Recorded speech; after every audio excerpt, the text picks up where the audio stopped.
بسم اللہ الرحمن الرحیم اعوذ باللہ من الشیطان الرجیم بسم اللہ الرحمن الرحیم الحمدللہ وکفا والصلاة والسلام علی عبادہ الذین اصطفیٰ۔ حاضرین السلام علیکم ورحمۃ اللہ وبرکاتہ۔ تربیت اولادی کے سلسلے میں آج ہم آپ کے پاس جنسی تربیت کا موضوع لے کر آئے ہیں۔ ہر بچے نے یا بچی نے بالغ تو ہونا ہے۔ سوال یہ پیدا ہوتا ہے کہ آیا ہم انہیں خود جنسی تربیت دیں یا انہیں میڈیا کے حوالے کر دیں؟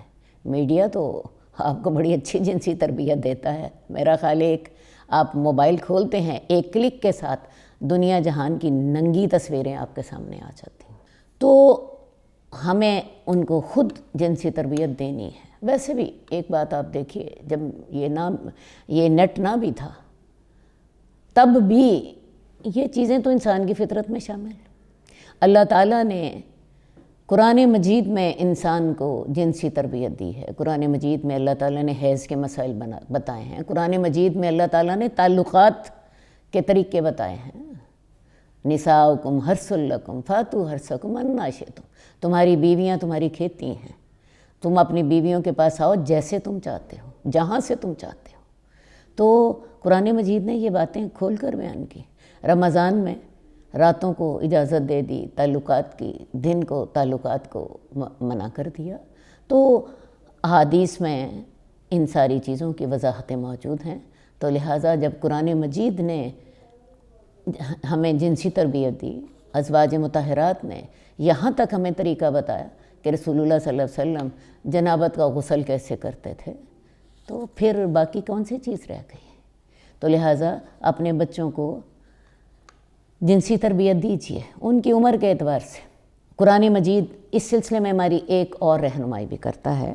سورہ نور کی آیت ہے، اے ایمان والو کہ چاہیے کہ تم میں سے وہ لوگ گھروں میں جانے کے لیے اجازت لے لیا کریں جو تمہارے غلام ہیں اور جو تمہارے بچے ہیں جو ابھی بلوغت کو نہیں پہنچے۔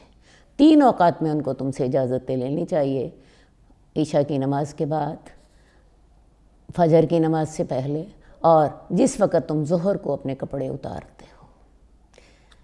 تو یہ تربیت گھر سے شروع ہوتی ہے۔ گھر میں اپنے بچوں کو تربیت دیں کہ بچے جب تھوڑے سے بڑے ہو جائیں، میرے خیال میں 3 یا 4 سال کے بھی بچے ہوں، تو ان کو یہ تربیت دیں کہ وہ ماں باپ کے کمرے میں نوک کر کے آیا کریں، اجازت لے کر آیا کریں، تاکہ ایسا نہ ہو کہ ماں باپ کسی ایسی حالت میں ہوں اور وہ انہیں دیکھ لیں۔ تو شریعت نے یہ حکم قرآن مجید میں دیا۔ اول تو کسی کے گھر میں جانا ہے تو اجازت لے کر جاؤ، اور جو گھر کے اندر بچے ہیں وہ اپنے ماں باپ کے کمروں میں بھی اجازت لے کر آئیں۔ اسی طرح اگر بیٹیوں کا کمرہ ہے تو بیٹیوں کے کمرے میں اگر باپ اور بھائی نے رات کے وقت جانا ہے یا ان کے آرام کے اوقات میں جانا ہے، اور آرام کے 3 اوقات اللہ نے بتائے ہیں، فجر کی نماز سے پہلے، عشاء کی نماز کے بعد، اور ظہر کے وقت جب تم آرام کرتے ہو۔ ان اوقات میں اگر وہ بچیوں کے کمرے میں جانا چاہتا ہے جس میں بچیاں سوئی ہوں گی تو انہیں بھی دروازہ نوک کر کے جانا چاہیے، کیونکہ سوتے وقت بعض وقت کپڑے اوپر نیچے ہو جاتے ہیں۔ تو اس سے آگے چلیں، جب بچہ 10 سال کا ہو جائے تو شریعت نے حکم دیا ہے کہ ان کے بستر علیحدہ کر دو۔ 7 سال کا بچہ ہو اسے نماز کا حکم دو، اور 10 سال کا بچہ ہو نماز کے لیے سختی بھی کرو، اور ساتھ ہی ان کے بستر علیحدہ کر دو۔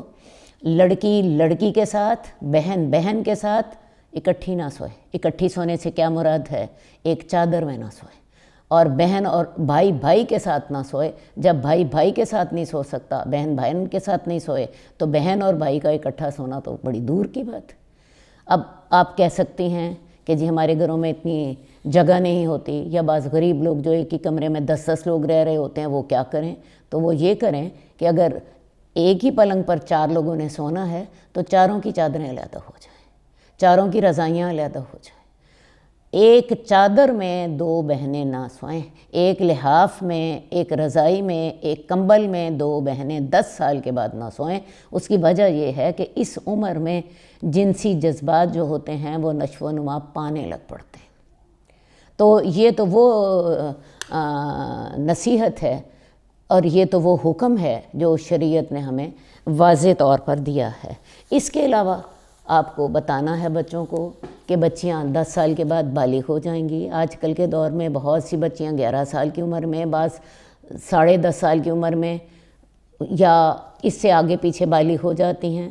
آپ کو بچیوں کو بتانا ہے کہ ان کے جب یہ پیریڈ شروع ہوں گے تو ان کو کیسے اپنی حفاظت کرنی ہے۔ بعض بچیاں اس موقع پر بڑی زیادہ پریشان ہو جاتی ہیں اور پریشان ہو کے ڈپریشن کا شکار ہو جاتی ہیں، تو والدہ کو چاہیے کہ اپنے اپنی بچیوں کو ان کے یہ پیریڈ شروع ہونے سے پہلے اس کے بارے میں معلومات دیں، انہیں بتائیں کہ انہیں اس عرصے میں اپنے آپ کو کیسے سنبھالنا ہے، اور اس کے بعد انہیں غسل کیسے کرنا ہے۔ لڑکوں کو بھی یہ تعلیم دیں۔ لڑکے عام طور پہ 14-15 سال کی عمر میں بالغ ہو جاتے ہیں۔ بچیوں کی بلوغت کی نشانی حیض ہوتا ہے اور لڑکوں کی بلوغت کی نشانی احتلام ہوتا ہے۔ تو لڑکوں کو بتائیں کہ انہیں احتلام ہونے کے بعد جب تک وہ غسل نہیں کریں گے وہ پاک نہیں ہوں گے، اور اگر انہیں احتلام ہوتا ہے تو وہ غسل کرنے کے بعد نماز پڑھنے کے قابل ہوں گے۔ تو یہ ساری باتیں انہیں گھر سے پتہ چلنی چاہیے، بجائے اس کے وہ اپنے دوستوں سے سنیں یا وہ اپنے نیٹ سے اس طرح کی الٹ سیدھی باتیں سنیں۔ آپ انہیں خود بتائیے۔ اس کے بعد آپ انہیں غسل کا طریقہ بھی بتائیے، انہیں یہ بھی سمجھائیے کہ انہیں اپنے زیر ناف بال صاف کرنے ہیں۔ اس کے بغیر اگر انہوں نے 40 دن تک یہ بات صاف نہ کیے، نماز نہیں ہوگی۔ غسل کا جو طریقہ ہے وہ جنابت کا غسل ہے یا وہ حیض کا غسل ہے، میرا خیال ہے میں اس کا طریقہ بھی بتا دوں، کیونکہ مجھے پتہ ہے کہ میرے معاشرے میں آج ماؤں کے پاس نہ اتنا ٹائم ہے اور نہ اتنا علم ہے، انہیں خود بھی علم نہیں ہے کہ یہ کیسے غسل کرنا ہے، تو میں اس کا طریقہ بھی آپ کو بتا دیتی ہوں۔ جو غسل کرنے کے لیے آپ کو سب سے پہلے وضو کرنا ہے۔ سب سے پہلے استنجا کریں، 3 دفعہ استنجا کریں، اچھی طرح استنجا ہو جائے۔ اس کے بعد 3 دفعہ ہاتھ دھوئیں، منہ میں کلی کریں، پانی ڈالیں، ناک میں پانی ڈالیں، ناک میں پانی ڈالنے کے بعد چہرہ 3 دفعہ دھوئیں، پھر اپنے کونیوں تک بازو دھوئیں۔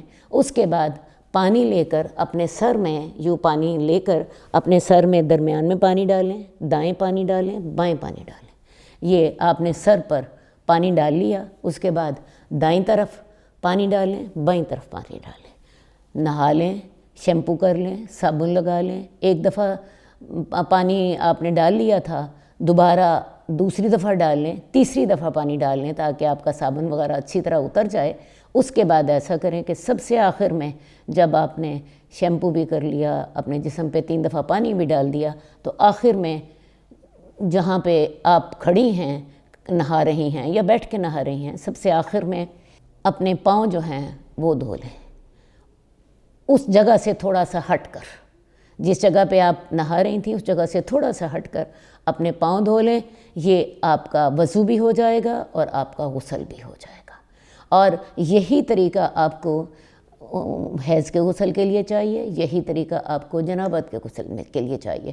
ایک فرق ہے دونوں میں، جنابت کے غسل میں آپ سر کے بالوں کو نہ بھی کھولیں گی تو گزارا ہو جائے گا، کیونکہ حدیث میں آتا ہے ام سلمہ رضی اللہ تعالیٰ عنہ نے رسول اللہ صلی اللہ علیہ وسلم سے، حضرت ام سلمہ رضی اللہ تعالیٰ عنہا نے رسول اللہ صلی اللہ علیہ وسلم سے سوال کیا تھا، یا رسول اللہ، میں اپنی مینڈیاں گوندتی ہوں تو کیا مجھے ان کو بھی کھولنا ہے؟ تو آپ نے فرمایا تھا نہیں، اس کی ضرورت نہیں ہے۔ تو لہٰذا جنابت کے غسل میں آپ اپنے بالوں پہ صرف پانی بہا لیں اور نیچے سے ہاتھ ڈال کے یوں کر کے تسلی کر لیں کہ بالوں کی جڑیں گیلی ہو گئی ہیں۔ اگر بالوں کی جڑیں اچھی طرح گیلی ہو جائیں تو پھر غسل ہو گیا، کیونکہ جنابت ہر بال کے نیچے ہوتی ہے۔ تو لہٰذا یہ طریقہ غسل کا بچوں کو بھی اور بچیوں کو بھی اچھی طرح سکھا دیں تاکہ وہ اپنے پاک ہونے کے بعد نماز ادا کریں۔ جئنا إلى الدنيا كي ندعو إلى الله لننشر الخير في الكون الذي حارى ونرسل العطر من روض الهدى الزاهي ويشرق السلم أنوارا وأنوارا جئنا إلى الدنيا كي